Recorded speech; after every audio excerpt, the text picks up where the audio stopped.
I'm presenting Balancing Water Security and Environmental Protection, Rethinking Atmospheric River Capture. In early 2026, Marin Municipal Water District, or Marin Water, proposed the Atmospheric River Capture Project, also known as the ARC Project, an initiative to divert water from the Russian River to the Nicasio Reservoir and store surplus water for dry months and drought years. The project would use existing infrastructure and create a 13-mile-long pipeline, 2 pump stations, and a dechlorination facility.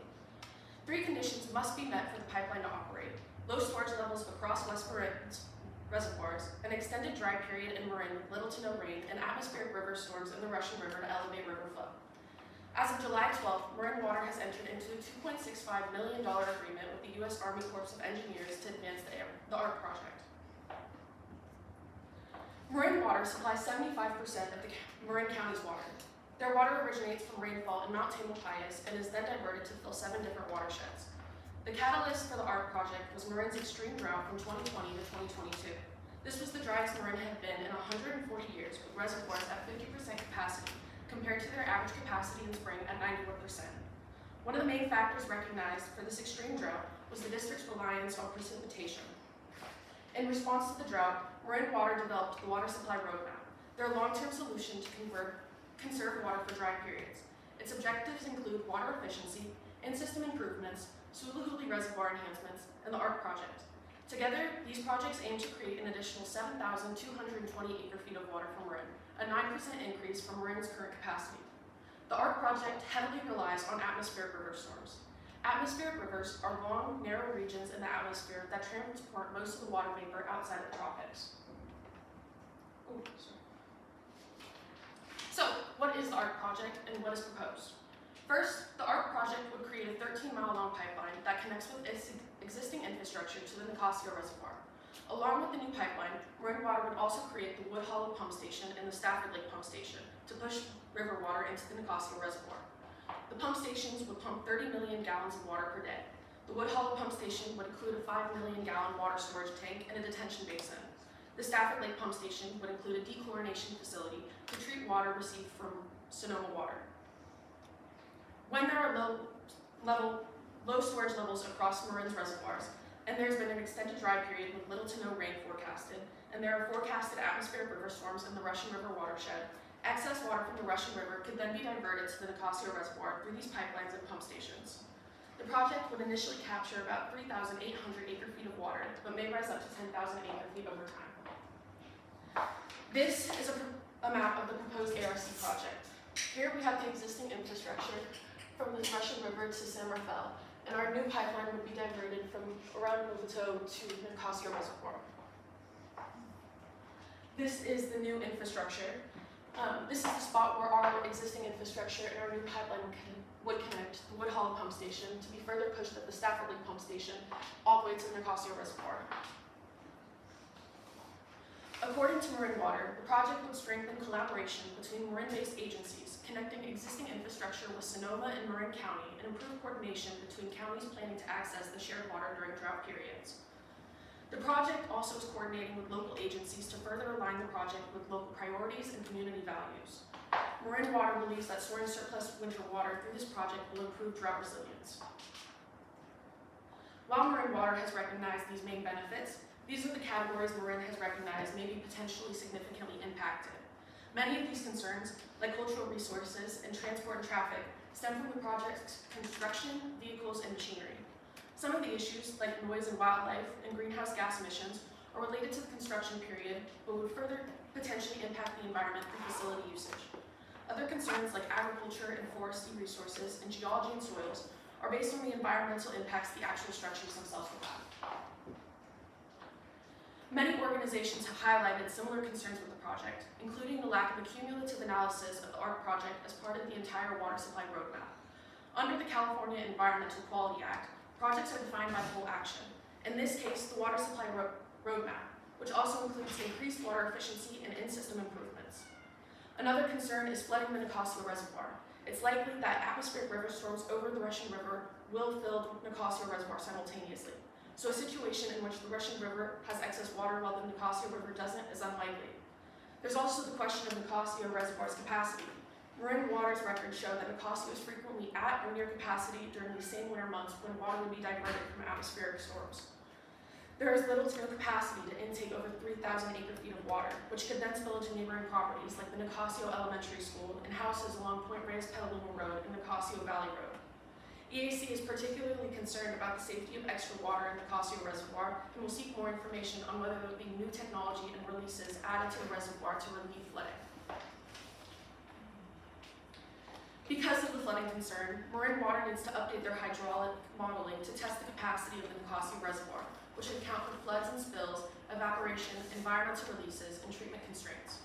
There should be multiple models with varying climate scenario analysis, daily simulations at specific time intervals, and evaluate how changes in reservoir properties and operation conditions affect model predictions or actual reservoir performance. This modeling should reflect the availability and the timing of water for diversion, such as anticipated changes with the Potter Valley Dam surrender, as well as variables associated with climate change, like more intense storm events and longer dry periods. The modeling should simulate the reservoir storage at daily time steps and sub-daily if feasible. It should evaluate local watershed inflows during storm events to available storage capacity during rising limb, peak, and falling limb of storms. There are numerous things that Marin Water needs to evaluate in their draft environmental impact report, or EIR. First, they need to create specific definitions like the pipeline's exact location and capacity, as well as what constitutes as elevated for the Russian River. The EIR must analyze and try to minimize effects on nearby creeks, sedimentation, erosion, and flooding, including creating a flood risk assessment at the Nicasio Reservoir. They must also notify of any planned increases to the Nicasio's storage capacity. The EIR's flood risk assessment should lead to a flood mitigation plan. Currently, the ARC project has a high likelihood of flooding communities surrounding the Nicasio Reservoir. The mitigation plan should evaluate this project's impact on sediment management. This includes studying whether the project would move sediment, change how sediment flows, increase risk, or disrupt current river management. The EIR must also evaluate the project's consistency with the Regional Quality Control Board sediment management obligations. The mitigation plan should evaluate reservoir operations, including whether maintaining lower winter reservation elevations, modifying operating curves, increasing available flood storage, and coordinating operations with sediment removal will mitigate flood risk. The draft EIR must also analyze environmental impacts on the Russian River itself, including cumulative effects on marine water supply. For example, the ARC project could have many potential impacts on salmon, including affecting their migration queues and habitat connectivity. The EIR should analyze whether the timing, intensity, or frequency of water diversion could impact fish and wildlife listed under the Endangered Species Act, including satisfying the minimum in-stream flow requirements of native fish. With environmental effects, the EIR must analyze biological effects such as whether the project would change diversion timing, intensity, or frequency in a way that would affect the river system and species listed on the Endangered Species Act. The EIR must also assess the ecological consequences of water may have on the Nicasio Reservoir. Lastly, the EIR must address whether long-term maintenance of the Nicasio Reservoir. Marin Water must develop and implement a reservoir maintenance and management plan that includes monitoring sediment accumulation, establishing target reservoirs and channel elevations, identifying triggers for sediment and vegetation removal, and ensuring continued storage capacity and flood protection over time. While there are many significant potential issues with the ARC project, we appreciate Marin Water is trying to solve such a major project that will compound with climate change, more severe droughts, and increased water demand from a growing population. These are various alternatives that have been proposed. Of these alternatives, there are two in particular that stick out to EAC, the groundwater banking alternative and the recycled water purple pipe alternative. The groundwater banking alternative would store diverted water from the Russian River into an underground water bank to be recovered during drought periods. This alternative would restore underground water flow towards the Russian River, and it would cool the water in the Russian River when underground water tables rise. It would also weaken Marin's dependence on precipitation because we would now rely on the accumulation of water from years of diversion. However, Marin is full of fractured rock underground that isn't able to hold water correctly. There are only a handful of alluvial sites in Marin that would allow for water to be stored properly. The recycled water or purple pipe alternative would target Marin's top 10% of neighborhoods using water to create a purple pipeline that connects communities with recycled water for irrigation and non-potable uses.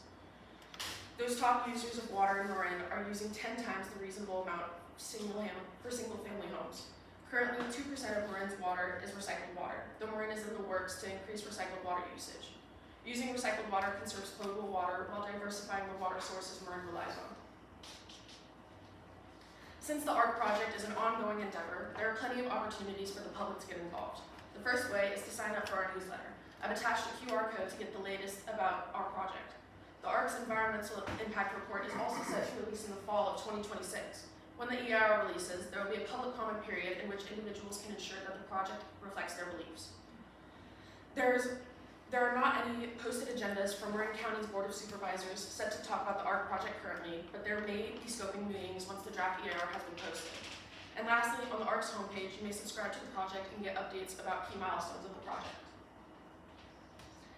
Through the ARC project, we have learned that Marin water needs a water conservation plan that isn't solely reliant on precipitation.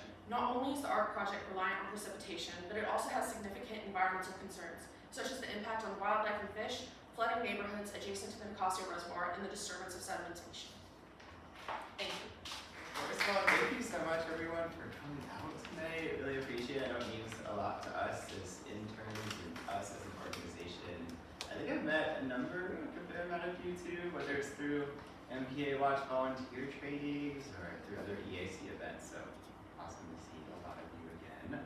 Like Leslie mentioned, my project is about meeting your Marin MPAs. I got a really wonderful summer internship opportunity where I got to hang out at beaches and esteros and some really wonderful outdoors areas and meet a lot of people. And so I think that was kind of the project that I wanted to share a little bit about.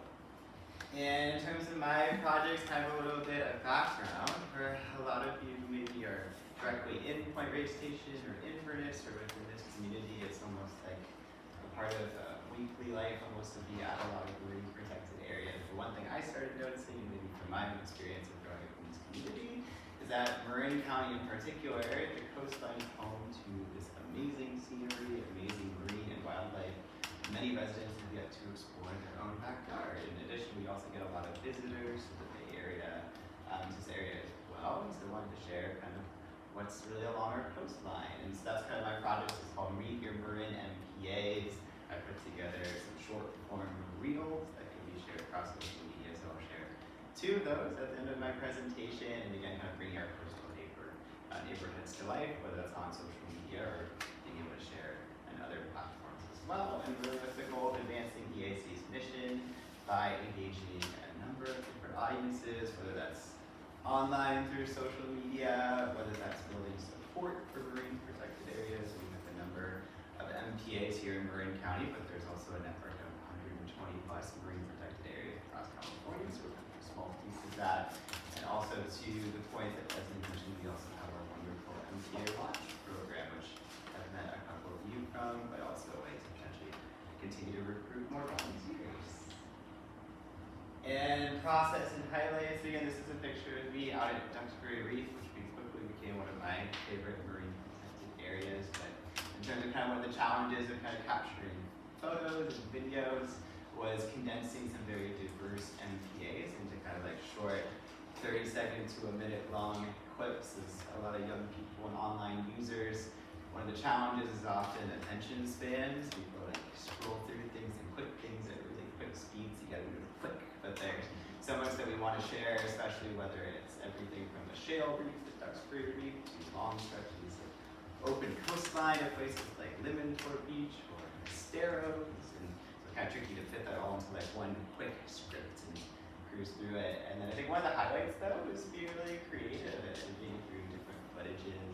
It was really exciting to be able to capture photos and videos, whether it's at volunteer trainings or kind of out on my own, as well as also gathering together some really wonderful photos and videos from other organizations. Leslie, through her work here at EAC and the seashore in the past too, really being able to share some really wonderful highlights from some of our marine protected areas, and everything from Thule elk that wander the hillsides of Drake's Beach to elephant seals to leopard sharks, eelgrass. It was really amazing to try to highlight a lot of the really wonderful marine life that's just off of our coast.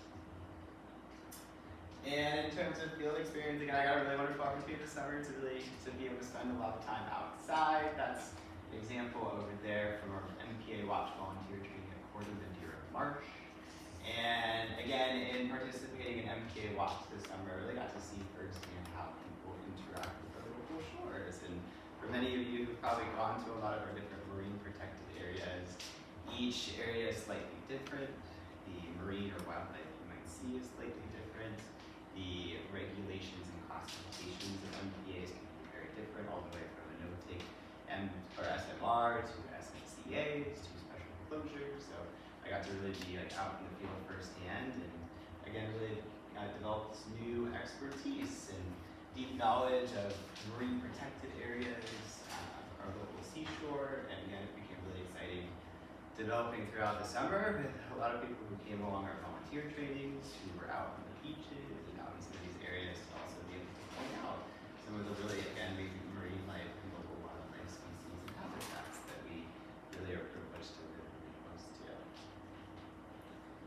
And obviously with a strong focus as an organization on conservation, really kind of came away with a really key learning that in addition to rigorous science, and in addition to a lot of the work that I did this summer in supporting Leslie and others on MPA Watch surveys or intercept surveys or some things that you guys might have been a part of, there's definitely a very strict protocol and data collection that goes into projects like that. But similarly too, it's also really exciting to engage in different types of community and education with our local community. So just as much as it's important for rigorous science, one of my thoughts kind of after towards the end of the summer too is that successfully protecting our coast is also about engaging communication and education and finding unique and fun ways to connect with our local community. And looking forward to in kind of ongoing support for Marin MPAs and beyond. One thing that's really exciting too is just continued digital outreach. Again, these are some photos from some of our volunteer trainings this summer, from MPA Watch to routine surveys, a number of different people within our community and beyond. I think it's really exciting for opportunities to share with audiences like this and beyond, be able to share photo and video content to reach all different types of audiences, younger audiences, not only here, but also in the Bay Area and beyond. I think one thing I noticed, especially with Leslie, was when we were at certain beaches, or like Duxbury Reach as an example, we would meet people locally who would go out to some of these marine protected areas every day, every week, and then we meet people from different parts of California, from the Midwest, the East Coast, from different parts of the world. So it's again really exciting to be able to share some of the amazing work that we're doing here with all types of audiences. And especially in the community science program as well, with MPA Watch in particular, was a part of a number of volunteer trainings. Social media, as an example, and online channels are, again, a really wonderful way to recruit volunteers. So this was actually, Leslie shared this with me this morning, and as we, have been recruiting volunteers this summer for our MPA Watch program, there's a part of the registration form where potential volunteers can note where they found out about the MPA Watch training, and you can see social media right here. Is a really wonderful way that people find out about that too. So again, that was a big focus of the Capstone conference. And finally, coastal stewardship. I think, especially here in this room and a part of this organization, I'm sure for a number of different reasons, we all feel very connected to our coasts, our waters, our local marine and wildlife ecosystems. But again, the more that we can reach out to our local community and beyond and continue to build that resilience and connection to the coast, we build a whole community of coastal stewards, and there's so many different challenges that face our coasts currently, and that was something that was really exciting to be a part of. And I'm really cool this summer. And so again, these were kind of like the video reels I was putting together. They're like really short form content, like 45 seconds to a minute for people who spend a decent amount of time on Instagram. You're pretty quick to click through them. So I've been working on a number of different videos, but the two I'll quickly show, like this Drake's Beach over here, that quickly became one of my favorite marine protected areas, as well as Drake's Estero. And I'll really quickly just show two of these really quick videos that I filmed, if that's okay with you guys. And you can see too, it was really fun to be able to put together some really awesome clips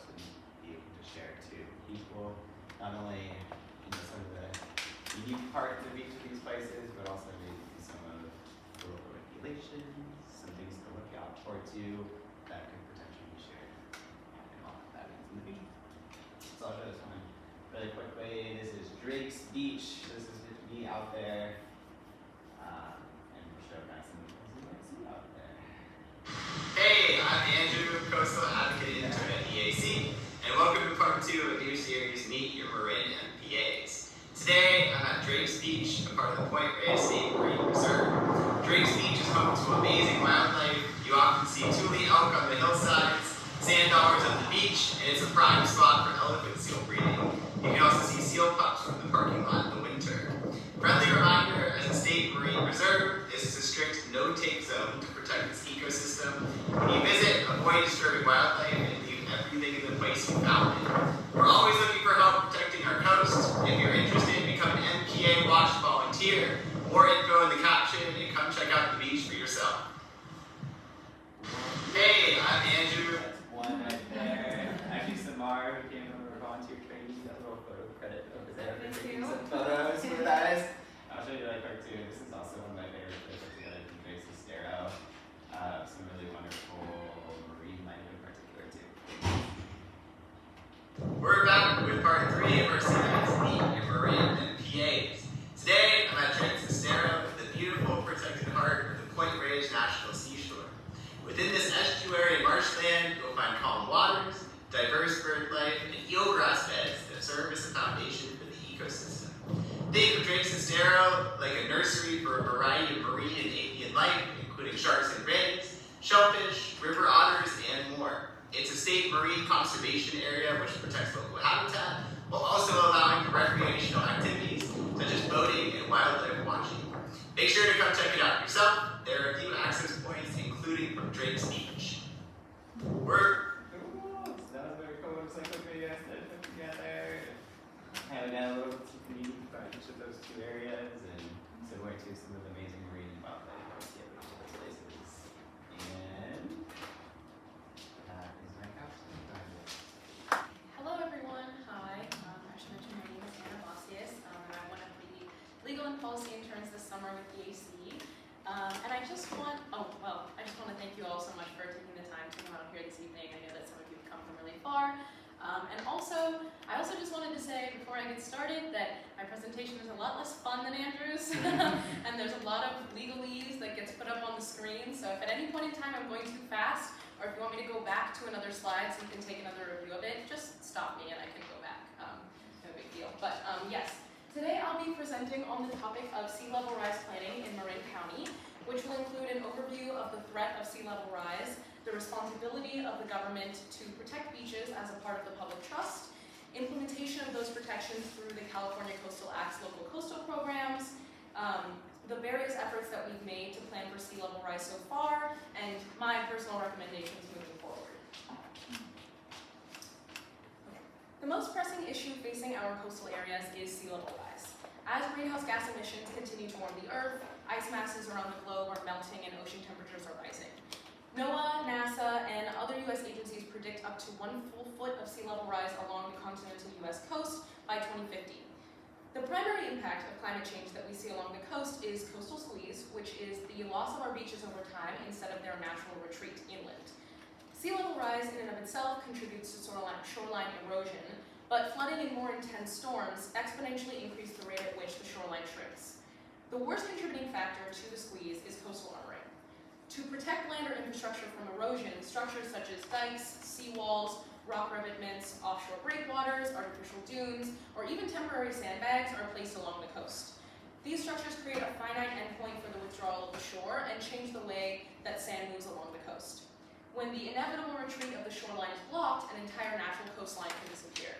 Seawalls and related structures also limit the supply of sediment and contribute to undercutting from intense waves, which results in seawall failure and subsequent flooding. So this little diagram kind of shows you how, as the sea level rises, it would essentially create new tidelands if there was nothing to stop that process of moving inward. Unfortunately, when we have development along the coast, there's no place for the tidelands to actually go. There's no places for the beaches to migrate inland, and so because of that, we experience coastal squeeze, wherein the beach just becomes smaller and smaller until it disappears.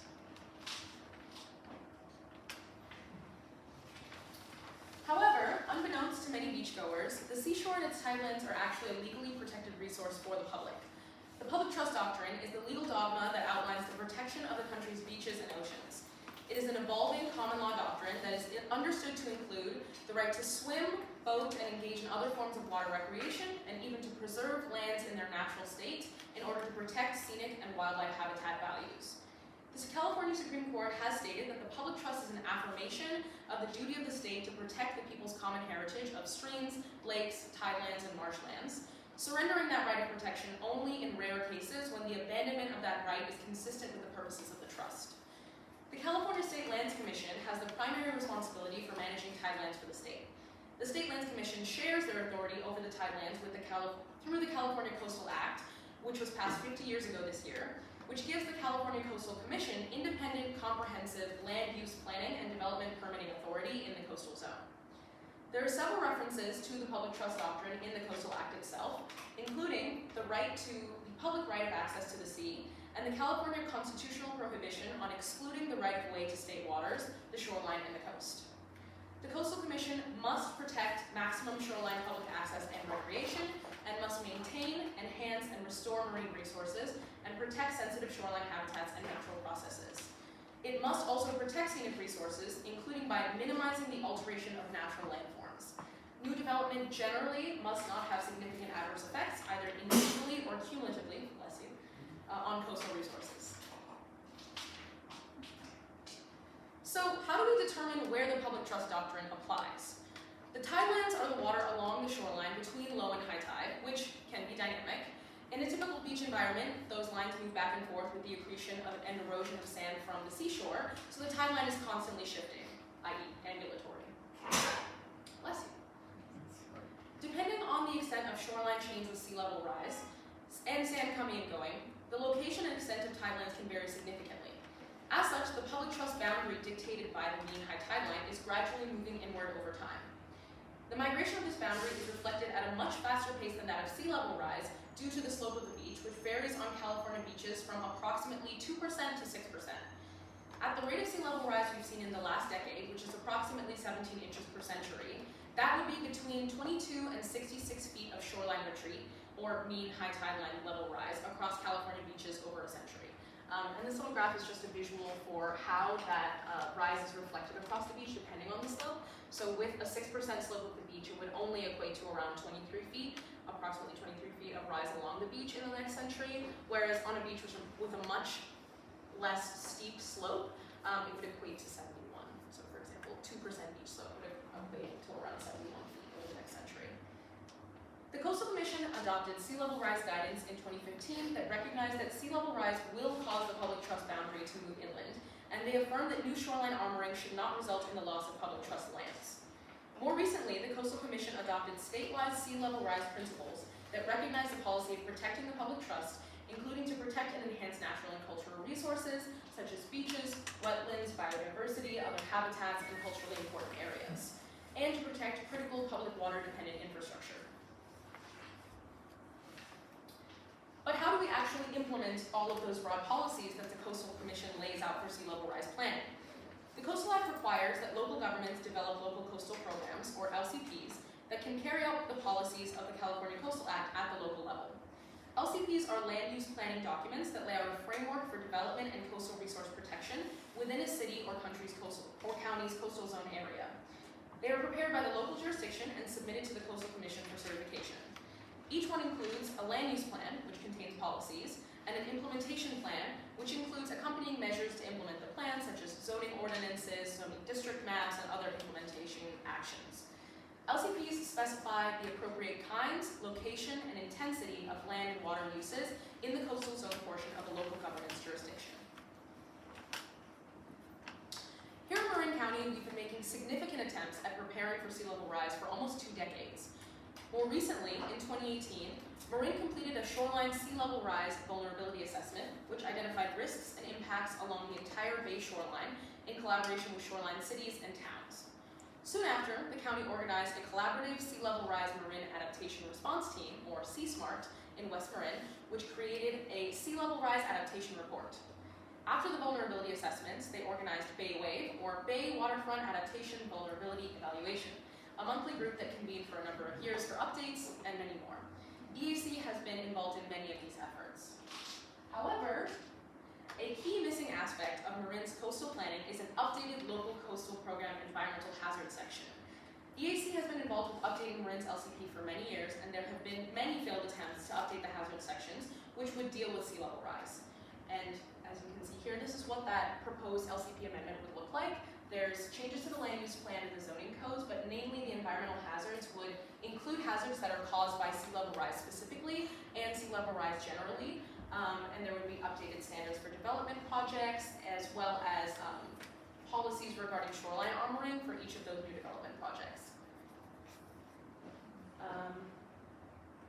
Most recently, this came before the Marin County Board of Supervisors in 2025, where the effort was postponed in favor of a countywide update under SB 272, a bill passed in 2023 that would require a local government lying within the coastal zone to develop a sea level rise plan as part of an LCP before January 1st, 2034. EAC was one of the sole groups that supported the local coastal program update. We emphasized that the update process had been continuously ongoing for almost 2 decades, and that there always seemed to be a reason to postpone it. The SB 272 deadline at the time was 9 years away, and sea level rise was already impacting communities in Marin, which could only worsen in that amount of time. Cooperation between the county and the Coastal Commission should create fewer delays rather than more, but these updated environmental hazards are crucial because Marin County is currently using hazards policies from 1981, which are clearly out of date and do not consider sea level rise at all. Newer policies are needed that use the best available science and information, and as new science reveals emerging hazards and recommendations, they can be directly addressed. Unfortunately, this ideal updated LCP that would have provided for addressing sea level rise directly was shelved as Marin County agencies restructured in an effort to create a more collaborative, multi-jurisdictional approach to address sea level rise. In 2024, the Marin County Civil Grand Jury recommended that the county evaluate options for a countywide approach to sea level rise adaptation and governance. At the same time, new state requirements establish a framework for regional shoreline adaptation plans, or RSAPs. A consulting firm, ACOM, was hired to complete a comprehensive study on whether there was a space for collaboration across the county, essentially asking, what's next? The study concluded in 2025, and the findings indicated that Marin has a strong foundation of sea level rise planning, technical expertise, and regional partnerships, but that implementation can be constrained by fragmented coordination, limited staffing capacity at local agencies, complex regulatory requirements, and competition for limited funding resources. The study found broad support among stakeholders for increased countywide coordination, but concluded that creation of a new formal governance entity would be premature. It recommended an initial voluntary approach centered on building trust and demonstrating the value of collaboration through pilot projects. The Board of Supervisors accepted the final report in early July of 2026. EAC spoke at the meeting, generally supporting the study, but encouraging the county to take urgent action and complete the LCP hazards update. The ACOM study laid out the following vision for the new climate office: that it should 1, establish itself as the countywide backbone organization, 2, lead the multi-jurisdictional Bayside regional shoreline adaptation plans and the outer coast planning effort, and 3, develop a coordinated funding and financing strategy, including inventorying projects across jurisdictions so that they can be matched to funding opportunities and exploring the full range of public and private financing mechanisms available. The county has recently expanded its climate leadership capacity by establishing a Chief Climate Officer role and a new sea level rise adaptation-focused staffing unit, and engaged with Marin Community Foundation and Coastal Quest, who also completed an independent assessment that came to similar conclusions. At the most recent Board of Supervisors meeting, the new climate officer, Bassias, stated that regional shoreline adaptation plans provide a path for coordination of regional approaches to sea level rise planning, and that on the outer coast, the mode of compliance will be to pass LCP amendments. EAC has met with the new Climate and Sustainability Director and looks forward to partnering. Overall, the County of Marin needs urgent action.